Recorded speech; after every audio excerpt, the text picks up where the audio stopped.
भैया, आपको छोड़कर जाना मेरे लिए आसान नहीं है, लेकिन मैं आपकी जिंदगी में बोझ बनकर नहीं रह सकता। जैसे ही वो दरवाजे से बाहर जाने लगा, पीछे से आवाज आई।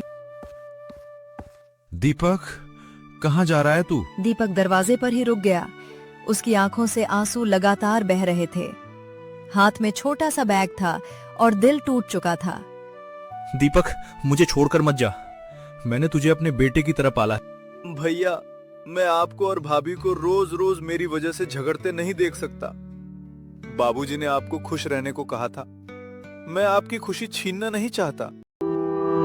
बिहार के छोटे से गांव माधवपुर में किसान रामदास अपने दो बेटों सूरज और दीपक के साथ रहता था। गरीबी थी, लेकिन दोनों भाइयों के बीच बहुत प्यार था। एक रात रामदास चारपाई पर लेटे हुए थे। उनकी सांसें तेज चल रही थीं। बाबूजी, आपकी तबीयत इतनी खराब क्यों लग रही है?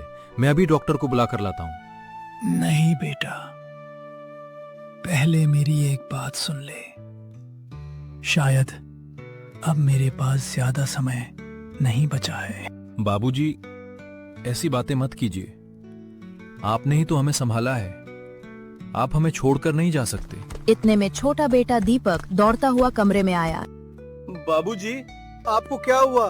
आप आंखें बंद मत करना, मैं आपको कुछ नहीं होने दूंगा। रामदास ने कांपते हाथों से दोनों बेटों का हाथ पकड़ लिया। मेरे बच्चों, जिंदगी में चाहे कितनी भी मुश्किलें आए, लेकिन एक दूसरे का साथ कभी मत छोड़ना। बाबूजी, मैं आपके बिना नहीं रह पाऊंगा। बेटा, जब भी मेरी याद आए, अपने भाई को देख लेना। वो हमेशा तेरे साथ खड़ा रहेगा। कुछ ही देर बाद रामदास की आंखें बंद हो गईं।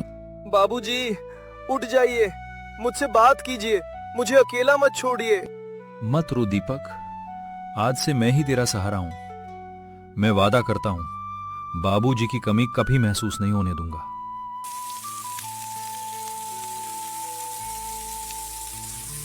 कुछ महीनों बाद घर का माहौल बदलने लगा।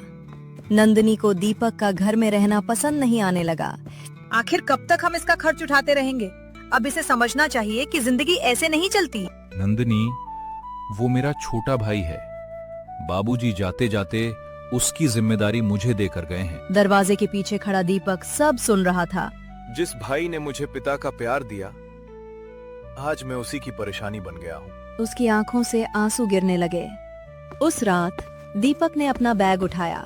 भैया, आपको छोड़कर जाना मेरे लिए आसान नहीं है, लेकिन मैं आपकी जिंदगी में बोझ बनकर नहीं रह सकता। जैसे ही वो दरवाजे से बाहर जाने लगा, पीछे से आवाज आई। दीपक, कहाँ जा रहा है तू? दीपक दरवाजे पर ही रुक गया।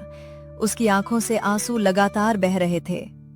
हाथ में छोटा सा बैग था और दिल टूट चुका था। दीपक, मुझे छोड़कर मत जा। मैंने तुझे अपने बेटे की तरह पाला है। भैया, मैं आपको और भाभी को रोज रोज मेरी वजह से झगड़ते नहीं देख सकता। बाबूजी ने आपको खुश रहने को कहा था। मैं आपकी खुशी छीनना नहीं चाहता। पागल है क्या? तू मेरा छोटा भाई नहीं, मेरी जान है। बाबूजी के जाने के बाद अगर तू नहीं होता तो शायद मैं भी टूट जाता। लेकिन भैया, मैं अब इस घर पर बोझ बन गया हूँ। हर दिन यही महसूस होता है कि मेरी वजह से आपकी जिंदगी मुश्किल हो गई है। सुन, अगर पूरी दुनिया भी तुझे बोझ कहे, तब भी मेरा दरवाजा तेरे लिए हमेशा खुला रहेगा। अगर इसे जाना है तो जाने दीजिए। आखिर कब तक हम इसका सहारा बनेंगे? सूरज का चेहरा गुस्से से लाल हो गया। नंदिनी, आज तुमने मुझे बहुत दुख पहुंचाया है। ये मेरा भाई है, कोई पराया नहीं। अगर बाबूजी आज जिंदा होते तो क्या उन्हें भी घर से निकाल देती? नंदिनी कुछ पल के लिए चुप हो गई, लेकिन उसका गुस्सा अभी भी कम नहीं हुआ।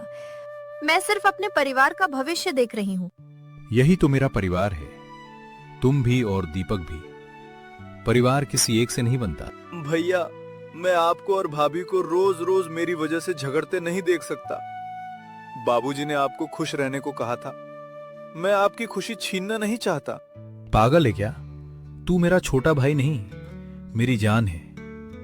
बाबूजी के जाने के बाद अगर तू नहीं होता तो शायद मैं भी टूट जाता।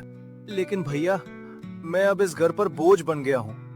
हर दिन यही महसूस होता है कि मेरी वजह से आपकी जिंदगी मुश्किल हो गई है। सुन, अगर पूरी दुनिया भी तुझे बोझ कहे तब भी मेरा दरवाजा तेरे लिए हमेशा खुला रहेगा। अगर इसे जाना है तो जाने दीजिए।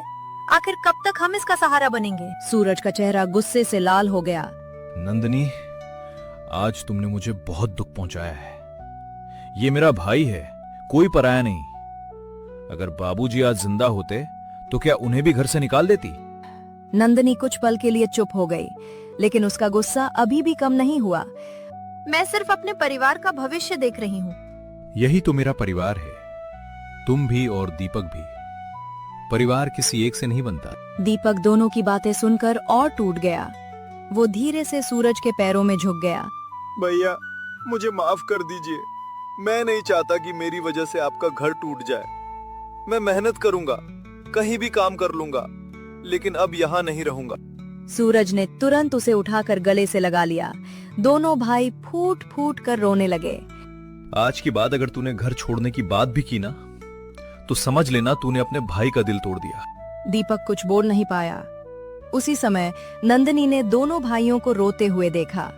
पहली बार उसने महसूस किया कि इन दोनों का रिश्ता सिर्फ खून का नहीं, बल्कि त्याग और प्यार का है। उस रात दीपक अपने कमरे में बैठा बाबूजी की पुरानी तस्वीर देख रहा था। बाबूजी, आपने कहा था कि भैया हमेशा मेरे साथ रहेंगे, लेकिन मैं नहीं चाहता कि मेरी वजह से उनकी जिंदगी बर्बाद हो। मुझे रास्ता दिखाइए। अगली सुबह दीपक बिना किसी को बताए शहर में नौकरी ढूंढने निकल पड़ा। पूरा दिन भटकने के बाद भी उसे कोई काम नहीं मिला। शाम को वो एक सड़क किनारे बैठा रो रहा था। तभी एक बुजुर्ग व्यक्ति उसके पास आए। बेटा, सुबह से देख रहा हूँ तू बहुत परेशान है। क्या बात है? दीपक ने रोते रोते अपनी पूरी कहानी सुना दी। बुजुर्ग की आंखें भी नम हो गईं। जिस लड़के के दिल में अपने भाई के लिए इतना सम्मान हो, भगवान उसे कभी अकेला नहीं छोड़ते।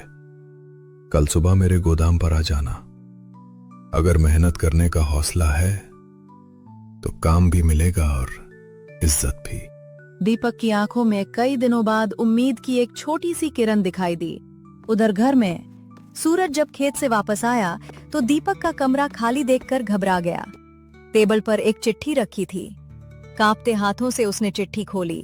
उसमें लिखा था, भैया, आपने मुझे हमेशा बेटे की तरह रखा, लेकिन अब समय आ गया है कि मैं अपने पैरों पर खड़ा होना सीखूं। मैं आपसे दूर नहीं जा रहा, सिर्फ इतना चाहता हूं कि एक दिन आप मुझ पर गर्व करें। आपका छोटा भाई दीपक। चिट्ठी पढ़ते ही सूरज की आंखों से आंसू बहने लगे। दीपक, तू जहां भी होगा मैं तुझे ढूंढ कर जरूर लाऊंगा, क्योंकि भाई कभी एक दूसरे से दूर नहीं रहते। सुबह की पहली किरण के साथ दीपक कांपते कदमों से उस बुजुर्ग के गोदाम पर पहुंचा। मुझे पता था तू जरूर आएगा। मेहनत करने वाला इंसान हार मान सकता है, लेकिन रुकता नहीं। बाबा, मुझे सिर्फ एक मौका चाहिए। मैं अपनी मेहनत से सबका भरोसा जीतना चाहता हूं।